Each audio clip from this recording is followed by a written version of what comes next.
الحمد لله وكفى والصلاة والسلام على سيدنا محمد المصطفى وأحمد المجتبى وعلى آله الأتقياء وأصحابه الأصفياء أما بعد فأعوذ بالله من الشيطان الرجيم بسم الله الرحمن الرحيم ولا يحزنك الذين يصارعون في الكفر إنهم لن يضروا الله شيئا يريد الله ألا يجعل لهم حظا في الآخرة ولهم عذاب عظيم إن الذين اشتروا الكفر بالإيمان لن يضروا الله شيئا ولهم عذاب أليم ولا يحسبن الذين كفروا أنما نملي لهم خير لأنفسهم إنما نملي لهم ليزدادوا إثما ولهم عذاب مهين صدق اللہ العظیم۔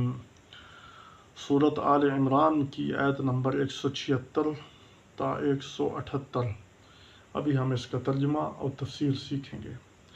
وَلَا يَحْزُنْكَ الَّذِينَ يُسَارِعُونَ فِي الْكُفْرِ، فرمایا آپ کو غم میں نہ ڈالیں جو لوگ دوڑ رہے ہیں کفر کی طرف۔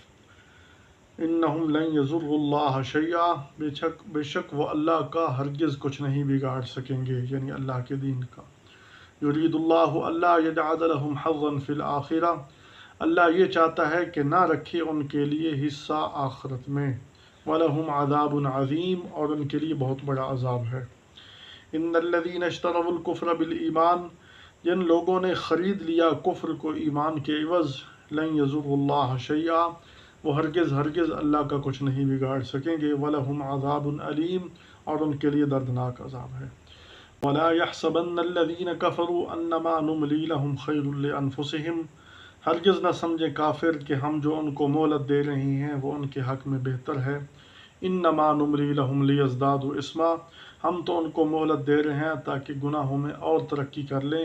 وَلَهُمْ عَذَابٌ مُهِينٌ، اور ان کے لیے رسوا کرنے والا عذاب ہوگا۔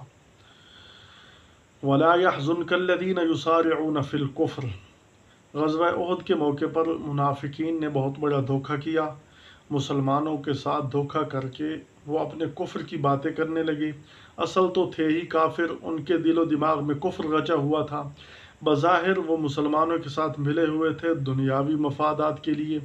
دنیاوی مفادات میں جب ان کو تھوڑی مشکل پیش آئی کہ جنگ پر جانا پڑا، جہاد پر جانا پڑا، اب وہ حقیقت کھل کر سامنے آ گئی۔ اللہ تعالیٰ نے غزوہ احد کا مارکہ لگایا ہی اس لیے تاکہ ایمان والے وَلِيَعْلَمَ الَّذِينَ آمَنُوا وَلِيَعْلَمَ الَّذِينَ نَافَقُوا، اللہ ظاہر کرنا چاہتا تھا ایمان والوں کو اور منافقین کو۔ منافقین کا نفاق اور کھل کر سامنے آ گیا، تو اس وقت ان کے منہ سے کفر کی باتیں نکل رہی تھیں۔ جو اس وقت ایمان والوں کے ساتھ پہلے دعوے کر رہے تھے کہ ہم تمہارے ساتھ ہیں، تم بہت اچھے ہو، تمہارا مذہب بہت اچھا ہے، لیکن جب آزمائش آئی تو وہ کفر کے زیادہ قریب ہو گئے۔ ہم للکفر یومئذ اقرب منہم للایمان، وہ اس دن کفر کے ایمان کے بنسبت زیادہ قریب ہو گئے۔ تو اللہ تعالیٰ فرما رہے ہیں یہ جو کفر کی طرف دوڑ رہے ہیں اس کی وجہ سے آپ غمگین نہ ہوں، ان کا کفر میں دوڑنا آپ کو غمگین نہ کرے۔ انہم لن یضروا اللہ شیئا، بے شک وہ اللہ کا کچھ نہیں بگاڑ سکیں گے، اللہ کے دین کا کچھ نہیں بگاڑ سکیں گے۔ یہاں مراد اللہ کا دین ہے کہ وہ اللہ کے دین کو کوئی ضرر نہیں پہنچا سکتے۔ جب تک مسلمان نے دین کو صحیح طور پر تھامے رکھا، مسلمان 100% دین پر عمل کرتا رہا، تو کافروں کی جرت نہیں کہ وہ دین میں دراڑیں پیدا کر دیں، وہ دین میں کسی قسم کا رخنہ پیدا کر دیں، کیونکہ مسلمان اس وقت تک مضبوط تھا۔ جب مسلمانوں نے دین پر مضبوطی سے عمل کیا تو عالم کفر ان سے تھر تھراتا تھا، عالم کفر ان سے کانپتا تھا۔ تو اس لیے فرمایا کہ وہ کفر کی طرف جو دوڑ رہے ہیں نا، وہ کا دوڑنا اس میں آپ غمگین نہ ہوں، وہ اللہ تعالیٰ کے دین کا کچھ نہیں بگاڑ سکیں گے۔ یرید اللہ اللہ یجعل لہم حظا فی الآخرہ، اللہ یہ چاہتا ہے کہ ان کا آخرت میں کوئی حصہ نہ ہو۔ بسا اوقات کوئی گناہ ایسے ہوتے ہیں کہ جس کی وجہ سے اللہ تعالیٰ اس گناہ کو اتنا ناپسند کرتا ہے کہ اس بندے کے لیے ہدایت کے دروازے ہی بند کر دیتا ہے۔ اس لیے فرمایا کہ اللہ بھی یہ چاہتا ہے کہ ان کا آخرت میں کوئی حصہ نہ ہو، کیونکہ ایسے وہ کفر کر چکے ہیں۔ وَلَهُمْ عَذَابٌ عَظِيمٌ، اور ان کے لیے بہت بڑا عذاب ہوگا۔ تو یہاں جو فرمایا کہ لن یضروا اللہ شیئا، اللہ کا کچھ نہیں بگاڑ سکیں گے، یہاں مراد اللہ کا دین ہے۔ جیسے فرمایا ان الذین اشتروا الکفر بالایمان لن یضروا اللہ شیئا، فرمایا جن لوگوں نے کفر کو ایمان کے عوض لے لیا، ظاہری طور پر وہ ایمان کے دعوے دار تھے، اب کفر کی طرف لوٹ گئے۔ فرمایا وہ بھی اللہ کا ہرگز کچھ نہیں بگاڑ سکیں گے، اللہ تعالیٰ کے دین کا کچھ نقصان نہیں کر سکیں گے۔ تو کفر کو ایمان کے بدلے میں لے لیا۔ یہاں یہ بات سمجھنے کی ہے کہ رب العالمین نے جو زندگی انسان کو دی ہے نا، یہ زندگی اس کا ایک قیمتی ثمن ہے۔ یہ اللہ نے جو زندگی دی ہے نا، یہ زندگی انسان کا ایک قیمتی ثمن ہے۔ زندگی ایک انسان کا قیمتی سرمایہ ہے۔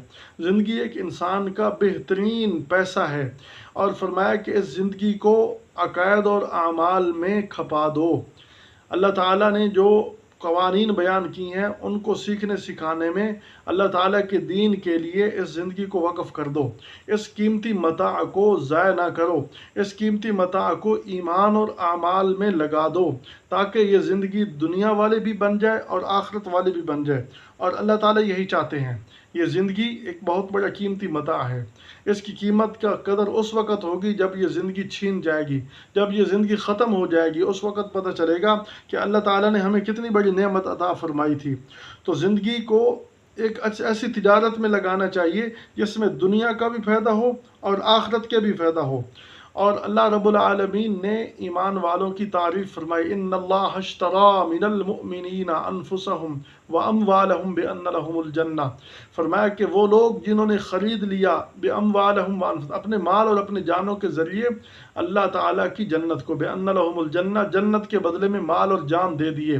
تو گویا کہ اس زندگی کو اللہ تعالیٰ کی رضا میں کھپانا چاہیے، تاکہ مال اور جان اللہ کے راستے میں لگے، اور اس کے بدلے میں اللہ تعالیٰ کا سودا بہت مہنگا ہے۔ اس لیے فرمایا ان اللہ اشتری من المؤمنین انفسهم واموالهم بان لهم الجنہ۔ جنت اتنی سستی نہیں ہے جتنی ہم لوگوں نے سمجھ لی ہے۔ ہم لوگ یہ سمجھتے ہیں کہ ہم کریں نہ کریں، ہمارے بعد 30 40 یہ جمعراتی ان سے ہماری بخشش ہو جائے گی۔ بھائی خیرات صدقہ خیرات کرنے سے فائدہ ضرور ہوگا، اس کا کوئی بھی انکار نہیں کرتا۔ کوئی آدمی کسی کی طرف سے صدقہ کرے، خیرات کرے، اس سے موتا کو، مردہ کو، میت کو فائدہ ضرور ہوتا ہے، اس سے کوئی بھی انکار نہیں کرتا۔ لیکن اصل جو جنت ملنے کا مدار، کامیابی کا مدار، وہ عقائد ہیں، عقائد اسلامیہ جو اللہ اور اس کے رسول کی منشا کے مطابق ہیں، وہ عقائد ہیں۔ تو فرمایا کہ جنت اتنی سستی نہیں ہے جتنی ہم لوگوں نے سمجھ لی ہے، کہ ہم جو کچھ کریں نہ کریں بعد والے ہمارے لیے کریں گے۔ بھائی ہمیں اپنی فکر نہیں ہے، ہم اپنے لیے کچھ نہیں کر رہے، بعد والے ہمارے لیے کیا کریں گے؟ بعد والے کچھ بھی نہیں کریں گے۔ اس لیے اس قیمتی متاع کو اللہ تعالیٰ کی نعمت سمجھنا چاہیے۔ اس زندگی کو موت سے پہلے غنیمت جاننا چاہیے، جیسے کہ حدیث پاک کے اندر آتا ہے۔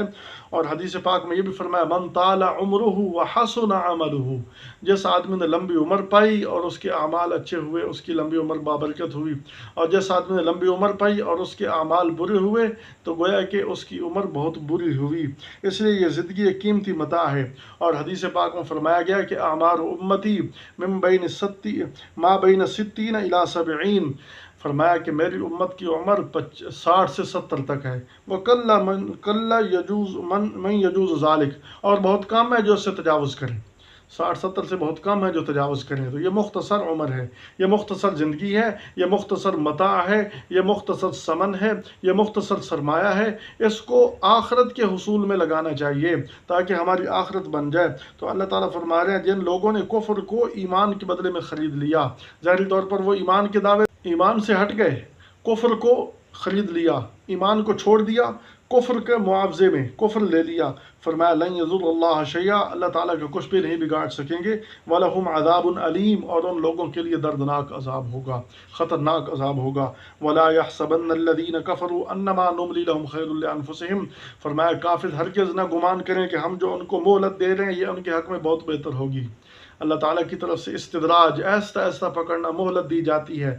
بس اوقات کوئی گناہ اللہ کو اتنا ناپسند ہوتا ہے کہ اس گناہ پر انسان کو لمبی ڈھیل دے دی جاتی ہے تاکہ اور گناہ کر لے، اور گناہ کر لے، اور گناہ کر لے، حجت پوری ہو جائے، اور قیامت کے دن یہ نہ کہہ سکے کہ میں نے تو کوئی گناہ کیا نہیں۔ تو اللہ تعالیٰ کی بارگاہ میں کوئی گناہ ایسے ناپسندیدہ ہوتے ہیں، اس لیے فرمایا انما نملی لہم لیزدادوا اسما، ہم ان کو مہلت دے رہے ہیں کہ اور گناہوں میں بڑھ جائیں۔ ولہم عذاب مہین، اور ان کے لیے ایک بہت برا، ان کے لیے ذلت آمیز عذاب ہوگا۔ تو ذلت آمیز عذاب سے بچنے کے لیے انسان کو ہر وقت اللہ کی طرف متوجہ رہنا چاہیے، اللہ تعالیٰ کی دربار سے، اللہ تعالیٰ کی بارگاہ سے ڈرنا چاہیے، اللہ رب العالمین کا خوف دل میں ہونا چاہیے تاکہ ذلت آمیز عذاب سے بچا جا سکے۔ اللہ ہمیں راہ ہدایت عطا فرمائے۔